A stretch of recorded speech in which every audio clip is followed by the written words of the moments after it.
네, 안녕하세요. 행정학 강의를 맡게 된 이승철이라고 합니다.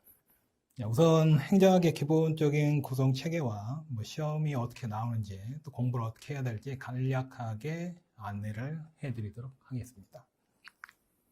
일단은 행정학이 어떻게 구성되어 있는지 기본적인 구성 체계를 보면요. 일단 행정학이라는 학문은 자연과학과 대비되는 사회과학이라는 표현을 씁니다. 사회현상에 대한 연구와 관련되죠. 자연과학은 자연현상을 연구해서 그 자연현상의 법칙을 발견하고 거기에서 발견된 법칙을 인간 생활에 이롭게 활용하는 측면이 있죠. 즉 순수과학과 응용과학이라는 표현을 쓰는데 행정학도 역시 이런 측면을 사회현상에 적용한 것이라고 보시면 됩니다. 학문으로서요. 그래서 행정학도 일종의 순수과학과 응용과학적 성격을 다 갖는 것이 되죠. 당연히 행정학도 사회과학이기 때문에 사회현상에 대한 연구에 초점을 맞추죠. 사회 구성원들과의 상호작용에 대한 측면들을 파악을 하고요. 그 중에 이제 사회 문제에 초점을 맞춰서 이 문제가 왜 나타났으며, 즉 원인을 판단하고 그 문제의 원인을 해결하기 위한 처방, 해결책을 제시하는데, 즉 행정에서의 처방은 바로 정책이 되는 거죠. 실업 문제다, 실업 정책. 물가 문제다, 물가 안정 정책. 이런 식으로 각각의 문제에 대한 정책적 처방을 제시해 주게 됩니다. 이런 행정 활동을 구성하고 있는 기본적인 구성 요소들이 이제 행정학의 구성 요소들이 되는데요. 사회 문제를 해결해 나가는 정부 활동이 행정이라고 했죠. 이런 사회 문제들은 개인적인 문제들이야 개인이 알아서 하겠지만은 사회에 존재하는 많은 수의 사람들이 겪고 있는 사회 문제가 사회에서, 즉 민간 부분에서 해결이 안 됐을 경우 국민들이 정부에 의해서 해결되기를 원하게 되는데, 그게 바로 행정 수요가 되는 겁니다. 그래서 국민 대다수가 원하는, 해결되기를 원하는 문제에 관한 욕구가 사회적 욕구가 되고, 그게 행정 측에서 해결되기를 원했을 때 행정 수요가 되며, 정부 측에서 이걸 인식을 해서 해결해 나가는 활동을 하는 것이 이제 행정 기능이 되겠죠. 이 행정 기능은 정책을 통해서 이루어지게 되고, 이 정책은 일정한 목표를 달성하기 위해서 이루어지는 것이고요. 그 목표라고 하는 것은 사회문제 해결이라는 것, 즉 국민이 고통받고 있던 이 문제로부터 벗어남으로써 일반 국민들이 이익이 되는 공익을 목표로 하는 겁니다. 그래서 이 정부의 활동과 관련된 정책과 관련된 정책론이라는 분야가 있고요. 그리고 이 정부 활동을 하는데 필요한 수단이 되는 것들이 사람, 돈, 조직이 있습니다. 그래서 인적 자원, 물적 자원, 그리고 조직이라는 게 있죠. 온라인 와서 이제 정보 자원이라든가 정보통신기술 같은 것이 강조되면서 전자정부라는 것도 강조가 되죠. 이러한 세 가지 수단에 관련된 활동을 다루는 부분이 각각 조직론, 인사행정론, 재무행정론이라는 게 있습니다. 그래서 공무원에 대한 인사관리에 관한 측면, 행정조직 구조에 관한 운영 측면, 또 재무행정론에서는 주로 정부 예산이 어떻게 운영되는지를 보게 되죠. 그리고 정부 활동이 올바른 방향으로 되어 가는지 점검하고 제어를 하고요. 그리고 방향 자체가 잘못되었으면 수정해 나가는 활동이 피드백, 행정 환류론이라는 것입니다.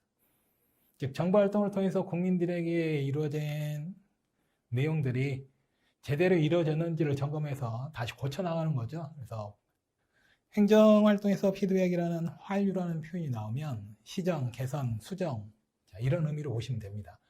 올바른 방향으로 가야 될 의무가 있다는 것이 행정 책임이고요. 여기서 벗어나서 부정부패를 저지른다거나 비효율적으로 운영이 된다거나 이런 것들을 제어하는 것이 행정 통제가 되겠고, 방향 자체가 잘못되었으면 그걸 다시 수정해 나가는 것이 행정 개혁이 되기도 하겠죠. 그래서 2편부터 7편까지의 내용이 이런 내용을 담고 있고, 특히 이제 7편은 정부 활동 중에서도 중앙정부와 지방정부의 활동을 분리해서 볼 수가 있는데, 지방정부도 동일한 활동을 합니다.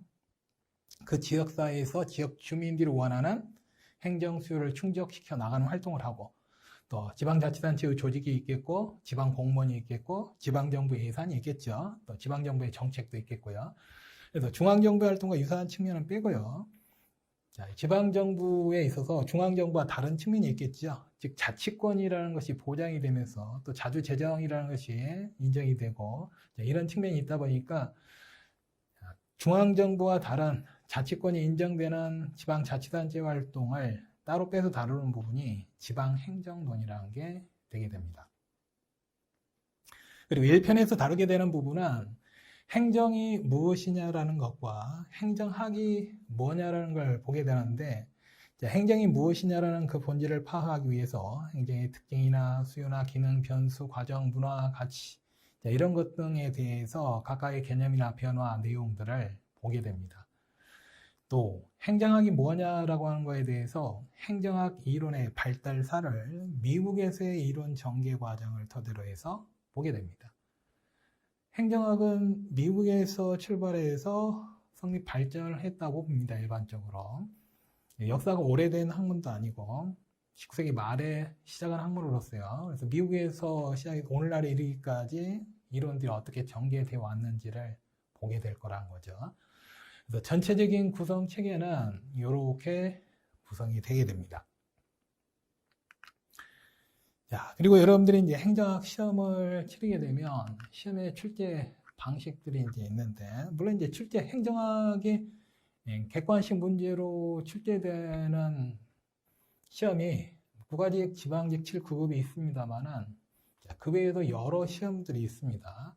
물론 이제 이런 부분의 시험들도 교수님들이 들어가기 때문에 출제 성향은 반영은 될 수는 있겠죠. 그래서 여기 이제 각각의 출제 기관들이 약간 여기는 다르죠. 국가직이나 지방직 7급은 인사혁신처의 시험 전문 출제 기관이 따로 있습니다. 그래서 50여 명까지 이제 20명에서 50명 정도의 하나의 팀이 한 과목을 출제를 하게 되고, 보통 출제위원은 3명 정도로 지구대학 교수도 구성이 되고요. 또 문제는 이제 전국 교수들에게 의뢰해서 매년 2회 정도 이렇게 업데이트를 하고 수정 보완도 합니다. 출제 방법이 이제 선임된 출제위원들이 들어가서 문제은행에서 발췌를 하든 본인 직접 출제를 하든 또 문제은행에서의 내용을 수정해서 출제하기도 하죠. 난이도는 행정학 시험이 딱 일률적으로 정해진 게 아니었는데, 7급 같은 경우는 이제 선호 문제가 약간 좀 심화된 문제가 나오긴 했지만 7급 문제라 해서 9급 문제하고 큰 차별은 없습니다. 이론 범위 분야가 더 넓거나 이런 건 아니고요. 범위는 다 똑같기 때문에 여러분들 기출문제를 연습하더라도 9급을 준비하더라도 7급 문제도 폭넓게 같이 풀어보시는 것이 낫죠. 또 아까 언급했던 여타의 다른 시험에서 출제된 행정학 시험 문제도 최근에 3, 4년 정도까지는 기출문제를 한 번씩 다 풀어보셔야 됩니다. 나중에는. 자, 그리고 9급 문제 중에 거의 절반은 공부를 어느 정도 하면 거의 다 푸는 문제입니다. 그래서 변별력을 가르는 문제들이 꼭 선호 문제들이 있어서 그런 것들은 이제 틀리지 않아야 되고요. 이제 시험이 출제가 되면 가정답이 발표가 되고 이의 제기를 해서 나중에 이제 최종 정답이 발표가 되고요.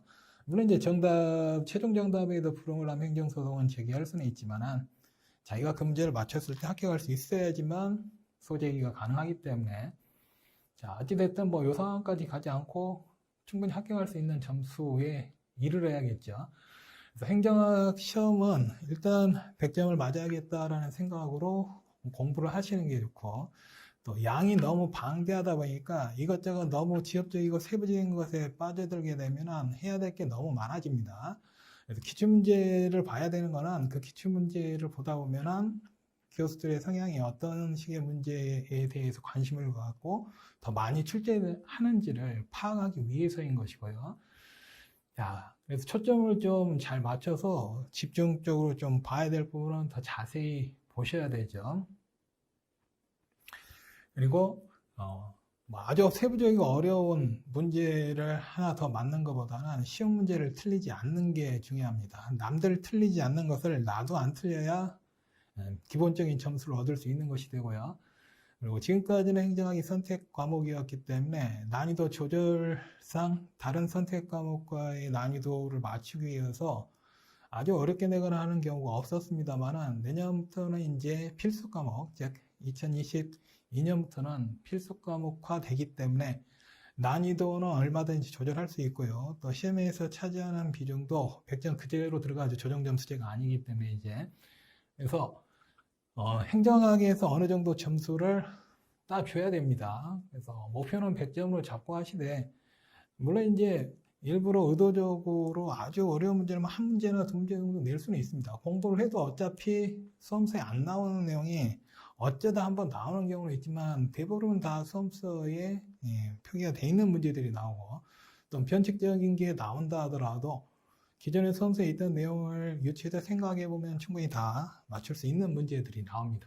그래서 수험서를 기반으로 해서 충실히 공부하신다면 거의 뭐 100점 맞는 데는 큰 지장은 없죠. 자, 공부를 하실 때는 일단 이론서와 기출문제집 한 권을 선택해서 그 한 권을 계속 반복하셔서 보셔야 됩니다. 기본 이론서하고 기출문제집이 연계가 되어서 단원별로 된 것들이 좋겠죠. 그래서 그 이론서에 해당되는 부분하고 기출문제집에 해당되는 부분을 매칭을 시켜서 어느 정도 이론 부분 보시면 그와 관련된 문제를 바로 풀어보는 게 낫습니다. 즉 이론서 다 끝나고 나서 문제집 보려고 하면 다 잊어버립니다. 그래서 어느 정도 보시고 나서 기출문제, 그만큼 파트에 해당되는 기출문제를 그 단원별로 된 걸 한번 풀어보셔서 교수가 출제위원이 이런 식으로 문제를 출제를 하는구나, 이런 내용이 있었는데 이렇게 바꿔서 출제하는구나 라는 것을 파악할 수 있어야 되죠. 그래서 기본 이론에서의 이해함기, 또 적용 분석이 연계가 되어야 되기 때문에 항상 문제집은 기출문제집을 토대로 해서 보셔야 되고요.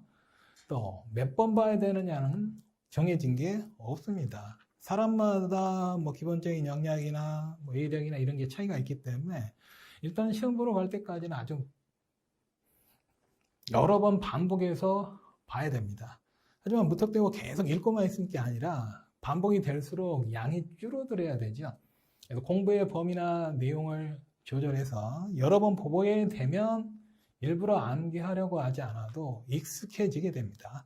행정학 공부하시는 분들 중에 간혹 처음에 이제 공부하다 보면은 각종 이론이나 제도 명칭이 나오고 또 학자 이름들이 나열이 되는데 그게 어렵다고는 하지만은 반복 안 해서 그러는 거죠. 여러 번 반복해서 보다 보면요, 딱 어떤 이론 명칭이나 학자 이름이 나오면 그건 어떤 거다라는 특성이 바로 떠오르게 돼 있습니다. 그래서 처음부터 끝까지 한번 읽는 시간을 단축을 시켜서 시험에 실제 응시하러 갔을 때 그 직전에 한 바퀴를 다 내가 점검할 수 있는 정도를 마련해 두셔야 됩니다. 또 행정을 어느 정도 공부해 놨으니까 이제 그만해도 되겠지 이래버리면 다시 또 점수가 하락을 합니다. 그래서 어느 정도 궤도에 올렸다 하더라도 중간중간에 계속 점검할 수 있어야 됩니다. 그거는 이제 전범에 걸친 문제들을 한 번씩 풀어보셔야 되는데, 그것도 역시 기출문제 한 해분, 즉 어떤 연도분 기출문제 하나를 이렇게 전체적으로 점검해 보면은 전범위에 해당되는 것이 또 체크가 될 수 있겠죠. 또 문제집 같은 경우 푸는 경우에도 다음에 내가 풀어도 다시는 안 틀리겠다는 거는 다음에는 안 풀어도 됩니다. 물론 처음부터 그렇게 하라는 건 아니고요. 문제집도 처음 풀 때 다 답 달고 풀지 마시고, 푸실 때 틀린 문제들을 문제 번호 앞에 이렇게 체크를 해놨다가 다음번에 또 틀리는지를 확인해서, 여러 번 틀리는 문제는 확실히 이론서를 보고 연계시켜서 확인하고요. 또 질문을 해서라도 자신이 모르고 있었던 걸 확실히 확인해 두셔야 됩니다. 그래서 일종의 공부 방법은 행정학에 대한 따로 여러 인터넷에 이런 데 공부 방법 소개는 되고는 있지만은 간단합니다. 여러 번 보는 길밖에 없습니다. 익숙해지는 길밖에 없습니다. 영어, 국어, 국사 같은 경우 공부, 또 여러분들이 고등학교, 중학교 다 국어 공부했지만, 국어용 국사 공부했지만, 그래도 어렵죠. 자, 행정학은 처음 접하는 학문인 경우에는 어느 정도 시간을 할애해서 좀 쏟아 부어줘야 됩니다. 그 궤도에 오르게 되면은 그때부터는 이제 유지하기만 하면 되는 것이기 때문에, 어느 정도의 점수대에 오르기 위해서는 계속 반복해서 봐두셔야 됩니다. 그렇게 해서 여러 번 늘릴 필요는 없습니다. 양을 많이 늘리는 것보다는 갖고 있던 거에서 좀 조절을 잘 해서 나중에 한 바퀴 돌릴 때 어디 부분을 집중해서 보고 어떤 부분을 한번 읽고 넘길지를 조절을 좀 잘 해 두셔야 되죠. 그리고 행정학을 공부하다 보면은 각종 이론이나 제도, 이게 이제 제목에 나오죠. 공부하실 때에 이런 순서대로 대부분 구성이 되어 있다는 것을 생각을 하시면 됩니다. 항상 어떤 제도나 이론이 나오는 데에는 배경이 있습니다. 왜 나왔는가 하는 것이죠. 그건 이제 시대 상황이 존재를 합니다. 그 시대에 어떤 사회 문제가 대두되거나 또 과거의 제도나 이론이 뭐 이런 문제에 대응하는 데 적절하지 못했거나, 그러면 이런 걸 해결하기 위한 차원에서의 제도이니까 특징을 보면 이 문제를 해결하기 위한 방법들이 들어있겠고 과거의 이론이나 제도를 수정하는 내용들이 들어있겠죠. 그래서 장점이나 순기능은 이런 문제를 해결해 나갔다는 차원, 과거 문제를 어떻게 보완했다는 차원, 이런 것들이 장점이나 순기능이 있을 테고, 단점이라는 게 문제점은 다시 이제 시대 상황의 변화라든가 이런 제도의 운영 과정에서 생긴 문제점 때문에 한계나 단점, 이런 것들이 이제 드러나게 되죠.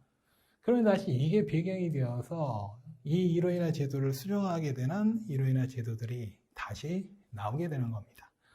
그래서 항상 머릿속에 이런 걸 생각을 하시면서 어떤 이론이나 제도가 나왔을 때 이 구조화에서 왜 나왔는지, 그래서 어떤 특징을 가졌는지, 그로 인해서 어떤 효용이나 장점을 가지게 되었는지, 그 뒤에 어떤 문제가 생겨서 다시 또 어떤 이론이나 제도로 연결되어 가는지, 이게 이제 행정학 체계에서의 흐름과도 관련이 되어 있고 행정이론 발달사에서도 이런 흐름의 연결성이 있습니다. 그걸 생각하시면서 공부하시면 훨씬 더 이해가 쉬워질 수 있겠죠. 그래서 뭐 행정학의 뭐 세부적인 다른 공부 방법은 정해진 건 아니고, 여러분들이 이렇게 열심히 반복해서 보는 것이 가장 좋은 방법이라는 걸 알려드립니다. 열심히 공부하셔서 좋은 점수 되시길 바랍니다.